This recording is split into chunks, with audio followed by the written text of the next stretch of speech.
சிறையில் சவுக்கு தாக்கப்பட்டார் என்கிறார்கள். அது பத்தி என்ன? அதெல்லாம் கொடுது தம்பி அப்படி பேசிருக்க கூடாது. பாருங்க, கொஞ்சம் பேச கருத்துக்களை எடுத்து வைப்பார் அவரு. ஆனாலும் மதிப்புக்குரிய ஏடிஜிபி ஐயா அருண் அவர்களையோ அந்த பெண் காவலர்களையெல்லாம் இணைச்சு பேசிக்க கூடாது. அதை தவிர்த்துக்கலாம் தம்பி. அதுக்காக அவர் மேல கஞ்சா வச்சு எப்படி கஞ்சா வந்தது? இத்தனை நாள் அவர்கிட்ட கஞ்சா இல்லையா? இத்தனை நாள் கஞ்சா இருந்தத திடீர்னு வந்துருச்சு அவர்கிட்ட. அந்த அளவு அதிகமா சொல்றாங்க சார். முதல்ல 400 கிராம், நாங்க இப்ப 3 கிலோ 30 கிலோ வரைக்கும் கூட வர வியாபாரம் சரியா இருக்கு. சவுக்கு சங்கருங்கிறத கஞ்சா சங்கர் ஆக்குறதுக்கு வேலை நடத்துவாங்க.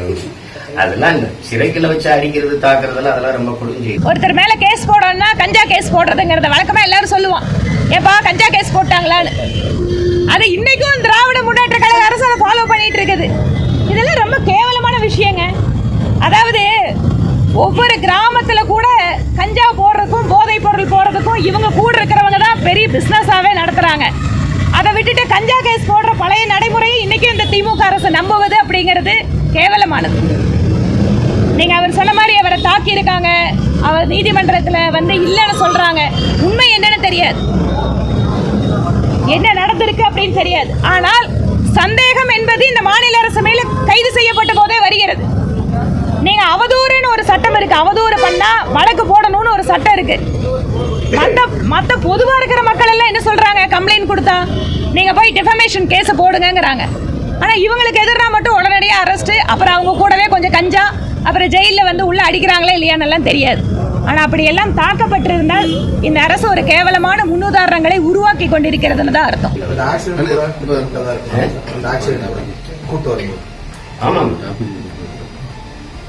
ராகுல் காந்தி ஒரு என்ன சொல்றாங்கன்னா, அந்த விபத்து இதெல்லாம் பார்க்கும்போது ஒரு உயிர் பயத்தை கொடுக்குது.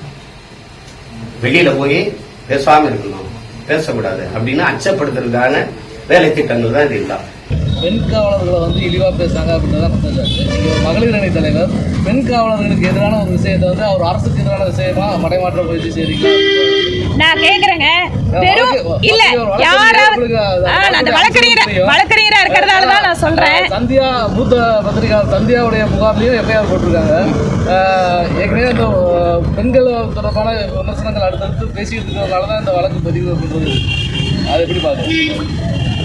பெண்களுக்கு எதிராக பேசினதால வழக்கு பதிவுன்னு சொன்னா திராவிட முன்னேற்ற கழகத்தில் இருக்கிற பாதி பேரை அரெஸ்ட் பண்ணியிருக்கணும். ஏங்க திராவிட முன்னேற்ற கழகத்துக்கு அவங்க கட்சிக்காரங்க பேசுறதெல்லாம் பெண்களுக்கு எதிராக தெரியலையா?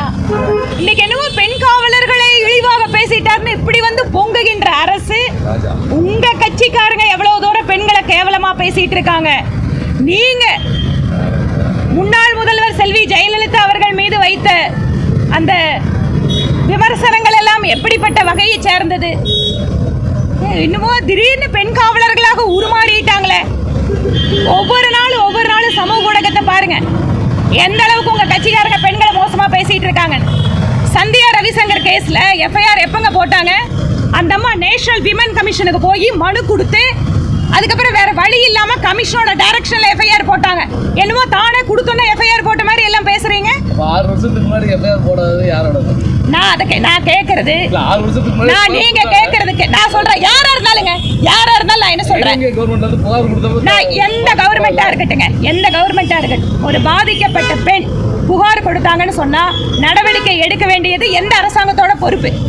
ஆனா நான் யாரோ ஒருத்தருக்காக இங்க வக்காலத்து வாங்குறதுக்காக பேசல. நான் ஒரு மக்கள் பிரதிநிதியாக நீங்க சொன்ன மாதிரி அரசியல் கட்சியில் இருக்கின்ற பொழுது இந்த நாட்டினுடைய அடிப்படை ஜனநாயக மாண்புகளை நாம காப்பாற்றணும்.